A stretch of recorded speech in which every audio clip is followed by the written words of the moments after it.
Salut! Dans cette vidéo, on va traiter le sujet relatif à l'analyse de la variance. Le type de problématique traité par l'ANOVA peut être formulé comme suit. Est-ce qu'il y a un effet d'une variable indépendante discrète comme spécialité sur une variable dépendante continue comme performance? Prenons un exemple. Est-ce qu'il y a une différence entre la performance des trois spécialités, statistique, économie et finance? Voici une représentation de notre problématique d'une façon plus claire, où la variable indépendante discrète est la spécialité, avec trois niveaux, statistique, économie et finance. Puisque chaque étudiant peut atteindre une seule spécialité, cet échantillon est dit indépendant. Pour le phénomène de cette étude, il est représenté par la performance des étudiants qui ont fait la formation. En fait, l'ANOVA examine l'hypothèse nulle, H0. Il n'y a pas une différence entre la performance des trois spécialités, statistique, économie et finance, contre l'hypothèse alternative, appelée aussi l'hypothèse de la recherche. Il y a au moins une différence entre la performance des trois spécialités. Revenons sur le cas standard. L'ANOVA a besoin de deux conditions, qui sont la normalité et l'homogénéité. Pour simplifier les choses, voici un schéma qui donne les solutions pour tous les cas possibles. Alors, dans le cas standard, où la normalité et l'homogénéité sont vérifiées, on utilise l'ANOVA. Si la normalité est vérifiée, mais l'homogénéité n'est pas vérifiée, on applique un ajustement dans le degré de liberté du ANOVA. Et dans le cas extrême, où la normalité n'est pas vérifiée, on utilise le test non paramétrique appliqué pour l'échantillon indépendant appelé test de Kruskal-Wallis. Puisqu'on utilise SPSS version 25, il est important de noter que SPSS traite l'état hétérogénéité automatiquement et affiche les résultats finaux.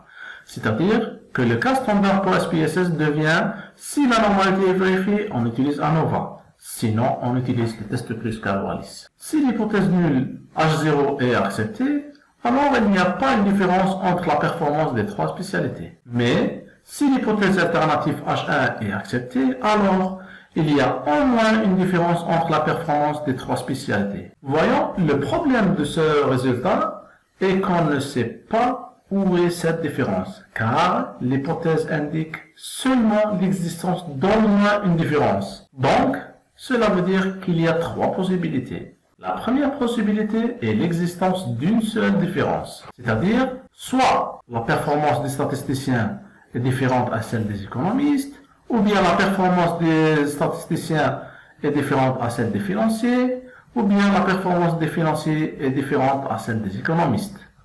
La deuxième possibilité est d'avoir deux différences, c'est-à-dire soit la performance des statisticiens est différente du reste, ou bien la performance des économistes est différente du reste, ou bien la performance des financiers est différente du reste. Et la troisième possibilité est d'avoir trois différences, c'est-à-dire que la performance des statisticiens diffère à celle des économistes et les deux diffèrent de la performance des financiers. À cet effet, on peut voir que l'ANOVA ne répond pas exactement à notre problématique.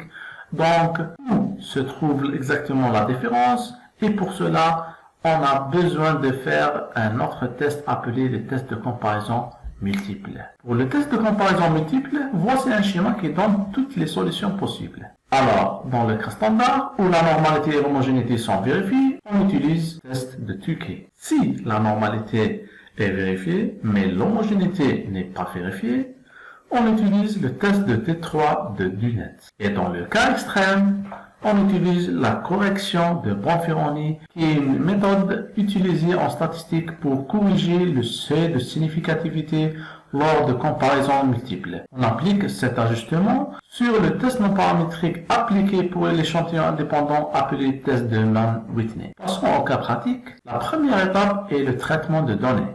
Dans cette étape, on va rendre la variable spécialité numérique. Comment le faire? Cliquez sur Transformer, recoder automatiquement, double-clic sur spécialité, écrire un nouveau nom pour la spécialité, par exemple ajouter un S à la fin, cliquez sur OK, et comme vous voyez, on a une nouvelle variable appelée spécialité, elle est de type numérique, sachant que 1 représente les économistes, 2 les financiers et 3 les statisticiens. Voyons maintenant comment appliquer l'analyse de la variance avec SPSS version 25. Cliquez sur Analyse, comparer les moyennes, ANOVA à un facteur. Ça, c'est la première méthode. On a autre méthode, on peut utiliser aussi le modèle linéaire général univarié. Alors, c'est à vous de choisir. Alors pour moi, je vais simplifier puisqu'on a un seul facteur, alors je vais utiliser ANOVA à un facteur. Maintenant, choisir performance et cliquer sur la première flèche. Vous voyez spécialité numérique est la seule représentée ici. Ça veut dire que l'analyse de la variance n'accepte pas les variables de type chaîne. Alors c'est pour cela, la première étape était très importante pour appliquer l'ANOVA. Alors spécialité, cliquez sur la deuxième flèche. Maintenant, cliquez sur Post Hoc, choisir TUKE et ici choisir T3 du net.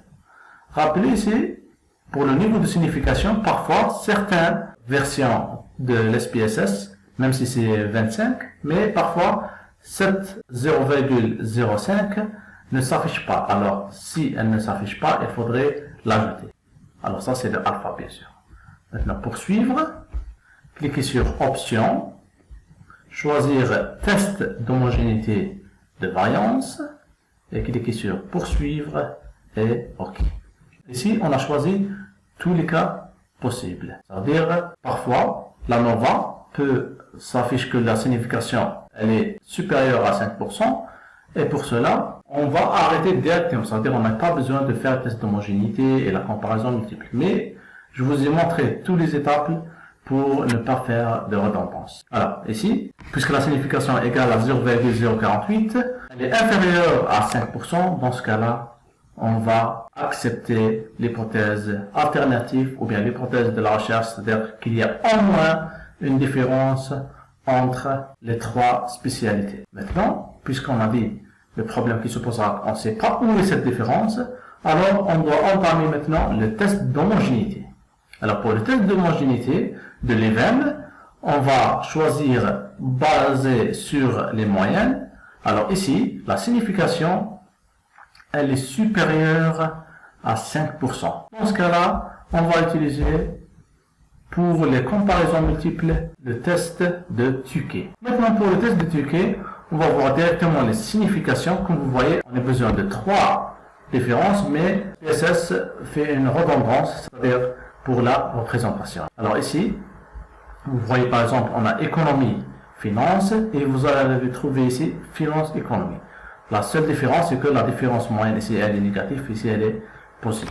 En remarquant ici les significations qui sont inférieures à 5%. Il y en a une seule, qui est inférieure à 5%, qui est représentée par économie et finance. Ça veut dire ici, on a une seule différence entre l'économie et finance. Pour savoir si notre décision est correcte, on doit vérifier la normalité.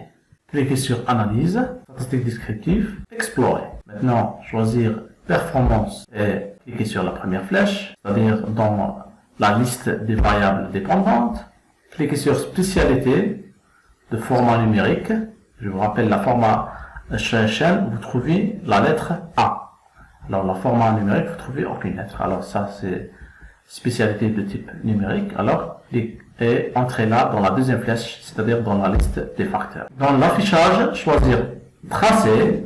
Dans les options, cliquez sur Tracer, désélectionnez tige et feuille, aucune, tracé de répartition gaussienne. Poursuivre et OK. Passons à l'interprétation. Ici, puisque le nombre d'observations pour chaque catégorie est supérieur à 25, dans ce cas-là, on va choisir le test de Kolmogorov-Simmerkopf. Alors, s'il est inférieur à 25, on choisit le test de Shapiro-Wilk. Maintenant, pour le test de Kolmogorov-Simmerkopf, on voit que l'échantillon pour les financiers et les statisticiens, la signification est supérieure à 0,05, ça veut dire que la normalité est vérifiée. Mais pour les économistes, puisque la signification est égale à 0,043, elle est inférieure à 0,05, alors on va entamer l'étape suivante. Enfin, la dernière étape consiste à appliquer le test non paramétrique pour cas échantillon indépendant appelé test de Kruskal-Wallis avec SPSS 25. Cliquez sur Analyse, test non paramétrique. On peut choisir l'option échantillon indépendant et suivre SPSS pour nous ramener vers le bon choix. Mais, puisqu'on sait ce qu'on veut, alors cliquez sur boîte de dialogue ancienne version, cas échantillon indépendants. Choisir performance et cliquer sur la première flèche, spécialité et cliquer sur la deuxième flèche. Vous voyez ici définir la plage. Alors, le minimum c'est 1 et le maximum 3 puisqu'on a 3 niveaux. Alors, poursuivre. Maintenant, comme vous voyez ici, le SPSS nous donne exactement la même forme que l'analyse de la variance pour un seul facteur. Et aussi, on voit que le test de Kruskal-Wallis est automatiquement choisi. Maintenant, cliquez sur OK. Dans le test de Kruskal-Wallis, on va directement vers la signification asymptotique. Alors, la signification asymptotique, elle est inférieure à 5%. Ça veut dire qu'il y en a au moins une différence, mais on ne sait pas où est cette différence. Alors, pour cela, on va faire exactement la correction de Bonferroni sur les tests non paramétriques. Alors, cliquez sur Analyse, test non paramétrique, boîte de dialogue ancienne version, 2 échantillons indépendants. Alors ici, on choisit performance et la première flèche, la spécialité, la deuxième flèche. On va commencer par le premier groupe, ça veut dire les économistes avec les financiers, poursuivre et OK. On continue, analyse, test non paramétrique, boîte de dialogue ancienne version, 2 échantillons indépendants. Ici, les financiers avec les statisticiens, poursuivre et OK. Et finalement, analyse, test non paramétrique, boîte de dialogue ancienne version, 2 échantillons indépendants, définir les groupes. Maintenant, les financiers avec les statisticiens, cliquez sur poursuivre et OK. Alors comme vous voyez ici, la signification asymptotique bilatérale, comment on applique la correction de Bonferroni. Alors, on a des choix, soit on divise 0,05 sur 3, puisqu'on a 3 cas, soit on multiplie la signification asymptotique bilatérale fois 3. Alors vous avez le choix entre les deux. Maintenant, si on multiplie 0,016 fois 3, elle nous donne 0,048.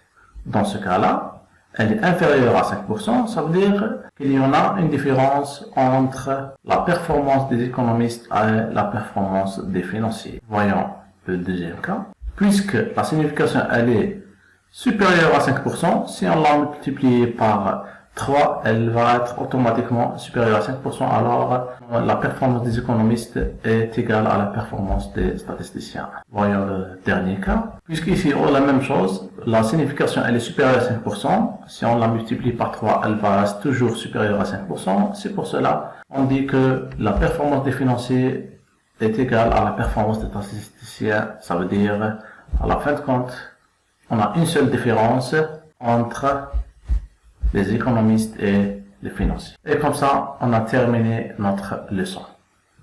Merci.